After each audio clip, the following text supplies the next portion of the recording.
Hey y'all, how y'all doing on this Sunday morning? Hey y'all, hope y'all having a good Sunday. We ain't gonna talk about how I almost missed my mouth right then, but anyway, what else is new? Come say little Tasha, that's me, and I take it on so well. All right, y'all miss me. I know I've been gone for a couple days, but I'm back. Gotta take a couple days off, gotta rest, rejuvenate, and stuff like that. Gotta keep the body in check, you know what I'm saying? Anywho, okay.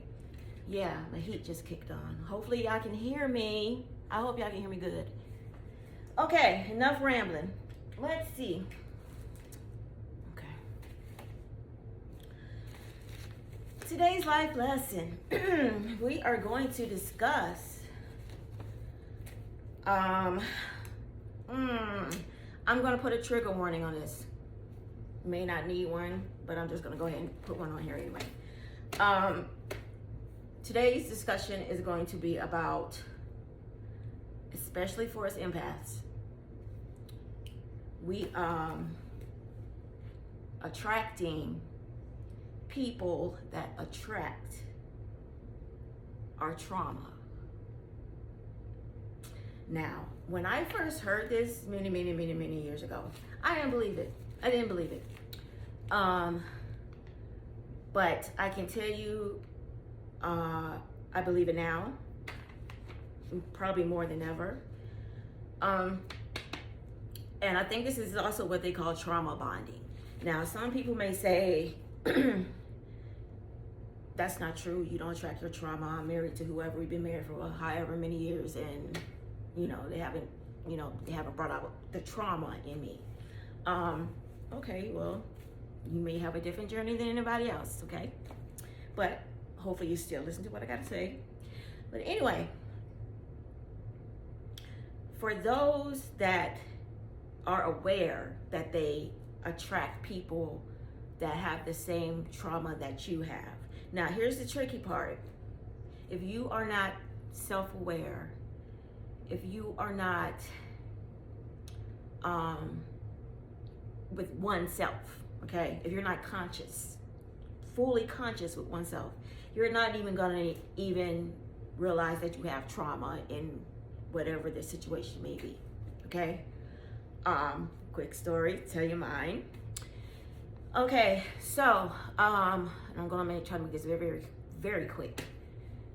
Okay, so, I was in a relationship, and of course, when you're in a relationship, you're supposed to be able to talk about your past and things that happened to you, blah blah blah, because you're supposed to be able to trust this person, right? Okay, moving on. So,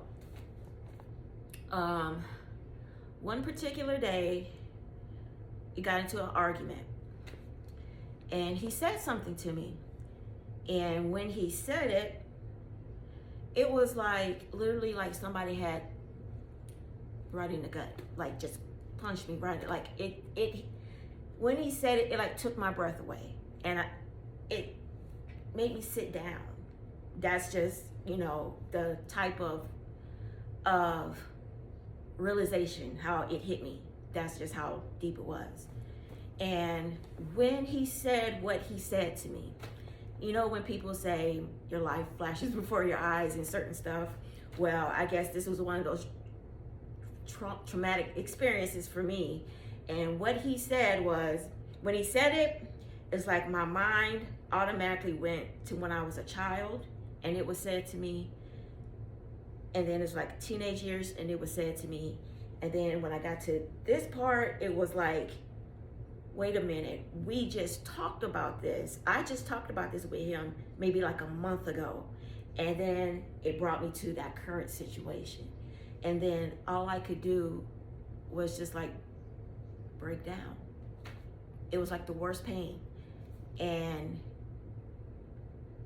I looked at him, and he was like, yeah, that's what I'm talking about.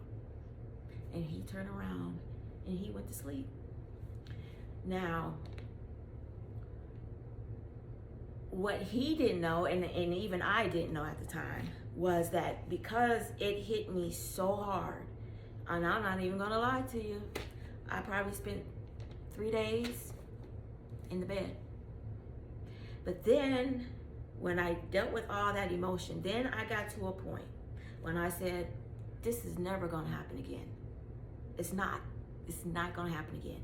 And I dealt with that emotion, and I sat in it, and I dealt with the pain, the little girl in me. I made her a promise that I would never, ever allow anybody else to hurt her again.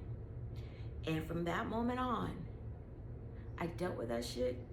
And when he came at me again, a couple weeks after this just happened, he came at me again.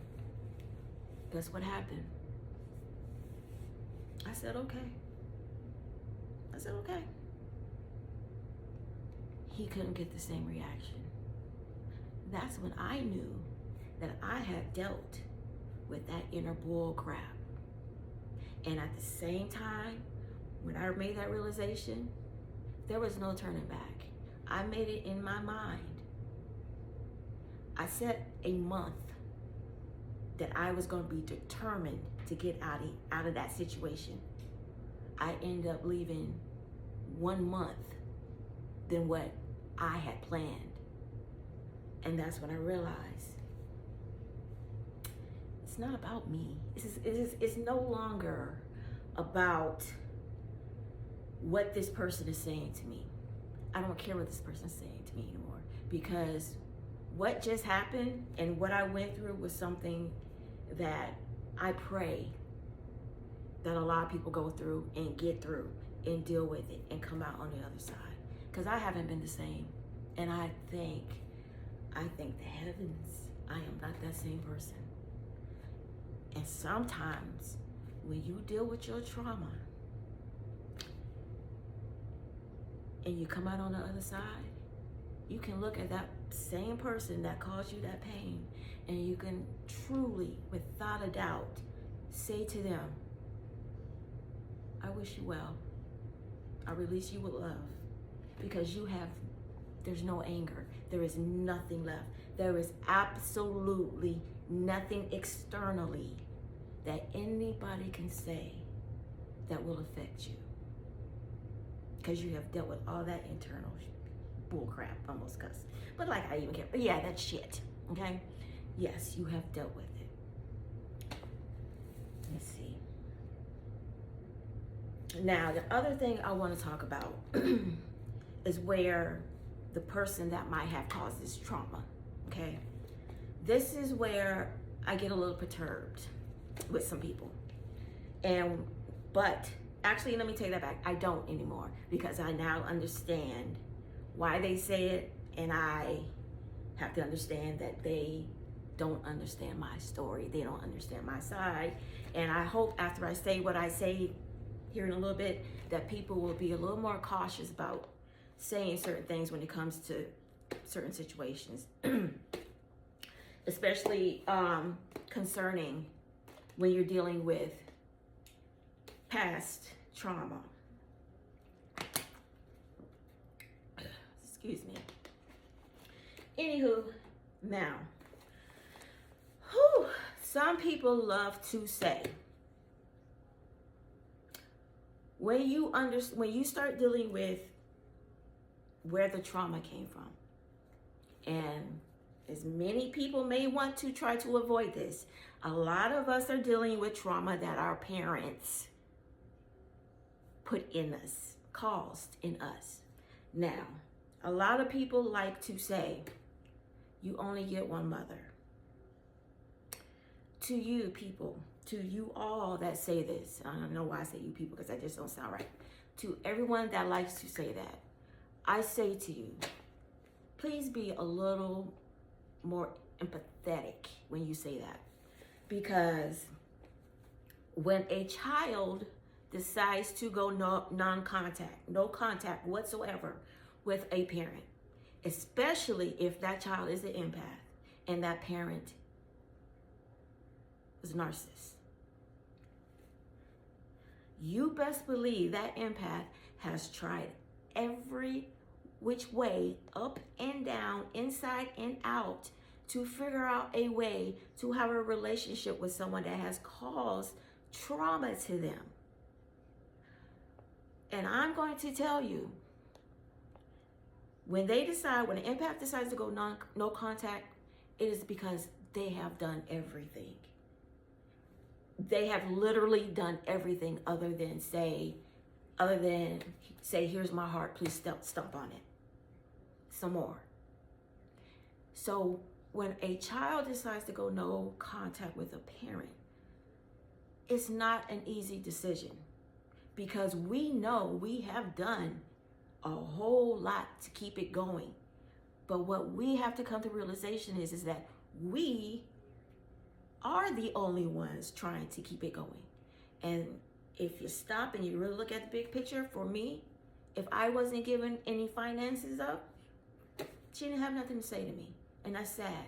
And for the longest time, I felt that that was what love was.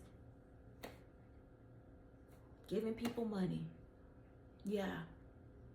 But the one time I said no to her was the one time she showed me even more clearly who she was.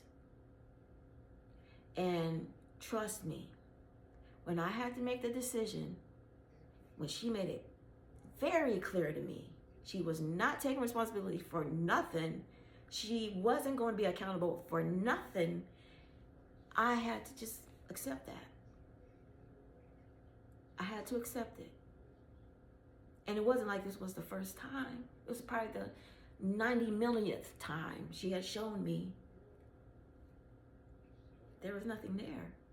From the time I was little to the time I was adult, she has let it be known to my face, no, there's nothing there.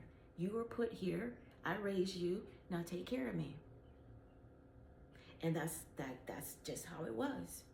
And I did my best until I wanted love. I needed her to show me love. Show me love, or show me you want the money. She showed me what she wanted. And I made a very tough decision, but it was a decision I had to make if I wanted to go on in my life and understand that her problems, her issues with me has nothing to do with me, even though it hurt. And I'm going to tell you, the only thing I wanted from her was her to say this: I did my best. I never meant to hurt you, and I'm sorry. Those words never, nothing to the effect ever came out. Never. And that's all I wanted, and she couldn't give it to me. So I say to those that say you only get one parent, you only get one mother, it's not an easy decision, because you got to understand you are cutting off somebody that is a part of you. But sometimes you got to get to an adult point where you got to start taking care of yourself and your emotional well-being and your mental well-being. And that's why I say boundaries are necessary no matter who it is. I'm gonna say it one more time. The moment you start dealing with those issues, man, and you sit in that pain, and however you choose to deal with it, whether it's going to therapy, meditating, whatever it is, by all means, please no drugs and alcohol, okay? Now, if you want to do a little gardening, you know what I'm saying? I think that's all good. But anything else that's especially man-made, I wouldn't recommend it. If you're going to deal with it head on. Be smart about it, but sit in those emotions and trust the process, y'all.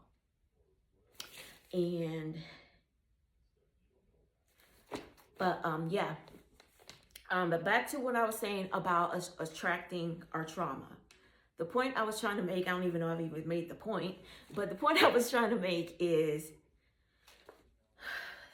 the person that you are with is most likely going to bring out something in you that you didn't even know was even in you. And when it happens, I say to you,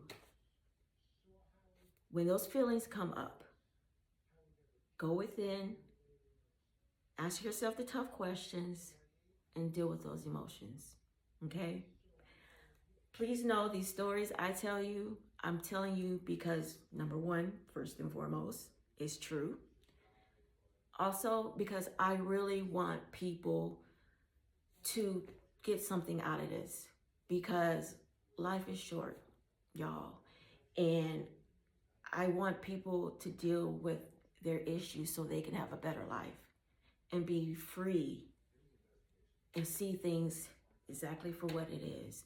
But like I always say, you cannot heal in the environment where the pain is being caused. It's not possible. Trust me. I've tried it over and over again, and it's not. In the moment I said, this is it, it's the moment when everything changed. And I'm thankful for that lesson, because now I can sit here and tell you guys about it. But anyway, I have rambled on for 16 minutes now, and usually I don't like to go this long. But anyway, I hope everybody has a great Sunday. Be kind. Please be grateful. Show love. Peace and love, for real, for real.